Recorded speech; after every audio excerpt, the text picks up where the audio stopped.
We're going to work through example number B next. So for example number B, it asks what volume of 0.1 molar HCl or hydrochloric acid solution is needed to neutralize 25 milliliters of 0.350 molar NaOH. Okay, and so with that said, what we are going to do is we're going to start by again writing the chemical equation. So we know we have HCl, and chlorine has a -1 charge, so I know I just need to have one hydrogen. And because it starts with an H, I know that that's an acid. And then I have NaOH again. I know that sodium has a +1 charge and hydroxide has a -1 charge. And so those can be bonded together 1 to 1.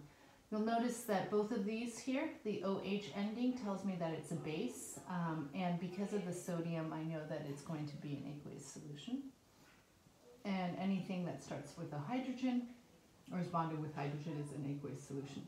Looking at these two chemicals, I know that this is an acid-base reaction, and an acid-base reaction always produces water. So we're going to be producing H2O in liquid form.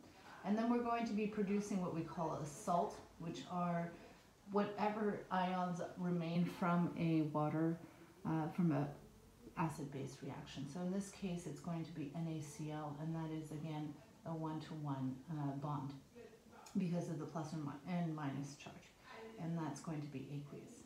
So next we need to see if our equation is balanced, and looking at all of my different chemicals, it looks like it is. So we have a 1-to-1-to-1-to-1 ratio. The next step is identifying which is my A and which is my B. And looking at the question, it tells us everything we need to know about sodium hydroxide. So that is my given. And then we are looking for hydrochloric acid, which is going to then be my B. So just a reminder, A's and B's are given information, and what we're looking for can be anywhere on this chemical equation. It does not necessarily have to be at the reactants and the products. So looking at this, the information that I'm given is that I have 25 milliliters of NaOH. We can rewrite this 25 milliliters to 0.025 liters. We like to work with liters because it allows us to cancel things out when we have molarity.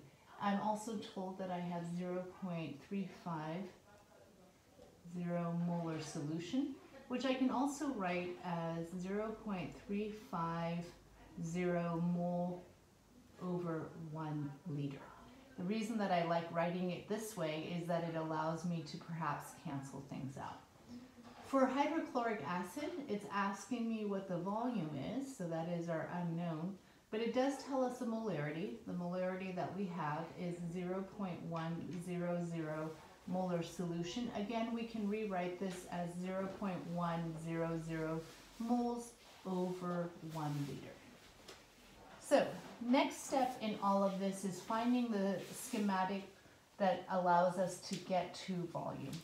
So referring back to your notes, you know that you can go from volume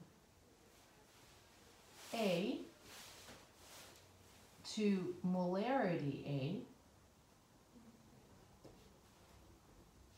to mole A to mole B, and then from there, since we are looking for volume, we're going to head to molarity B, and from there to volume B.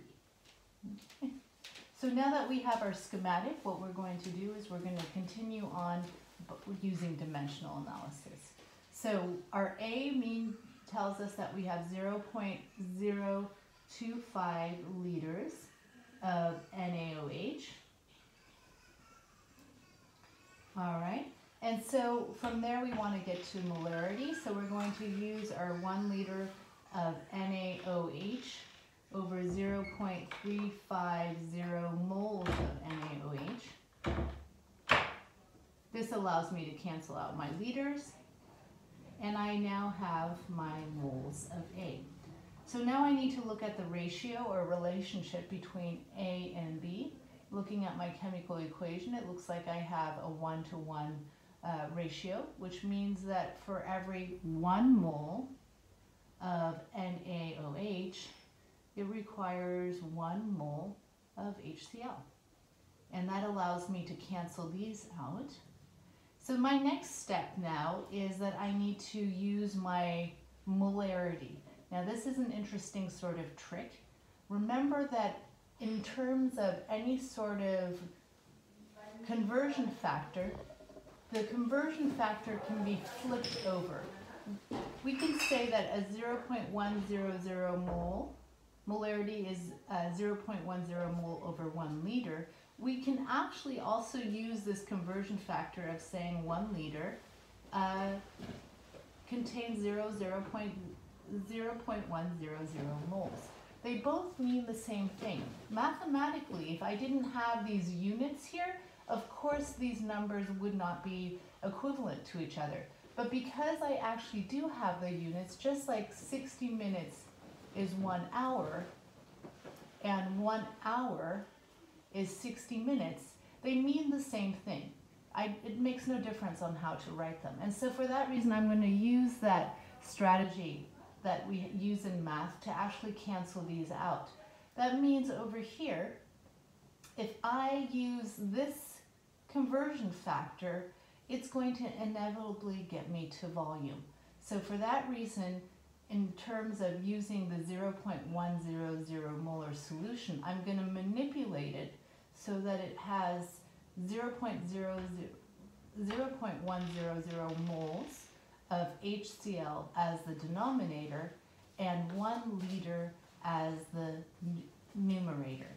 This allows me to cancel my units out, and as a result, my answer is going to be that I have 0.0875 liters of HCl, or I can also say that I have 87.5 milliliters of HCl that are required to neutralize the solution.